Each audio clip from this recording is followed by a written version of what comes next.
आमे मैंने आज पूरी बाहर जाइलु ठाकुर को थैंक्स जनायापाई किसी गुड न्यूज मिलता से तो आम बाटर गला बेल को आस्ते आस्ते माने वर्षा उठेवा आरंभ है तो मौसम एत बढ़िया था पूरा आम एंजॉय करी जाऊँ रास्तार पवन भी माने बहुत होता तो बढ़िया लगुला झिपझिप वर्षा भी होता तो आम जाऊँ तो बाटर आम बाट मंगला को देखिलु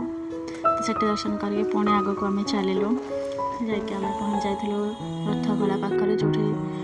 प्रभुंर रथ निर्माण कार्य होता तो आमको बहुत ही बढ़िया लगुला तो आम से सबको देखुलु ठिया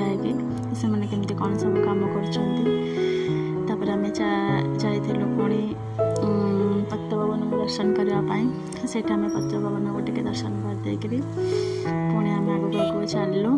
ये समस्त हाय कहूँ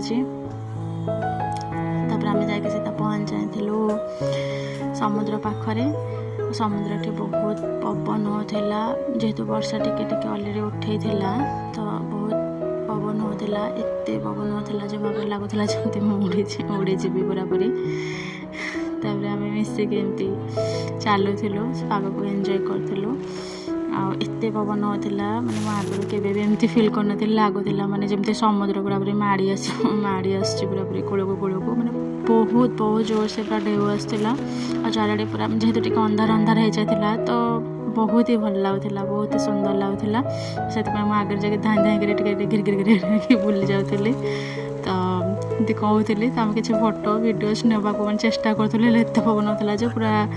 शो किसी एत भलसे नहीं पारूँ एमती आम दिज बास एंजॉय करूँ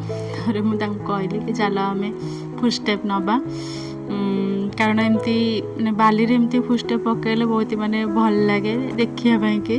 तो से आम दिज मिसिकी एमती पकड़ापी चेष्टा करूँ किंतु जेहेतु मोर छोट पाद तो एमती गला बेल को मुझे आगुआ पकई दूसरी किसी भी ठीक से हो पार नाला जहाँ भी आम किंतु बहुत एंजॉय कलु तो एमती बस थिला आमर दिनटी ये पार्ट एति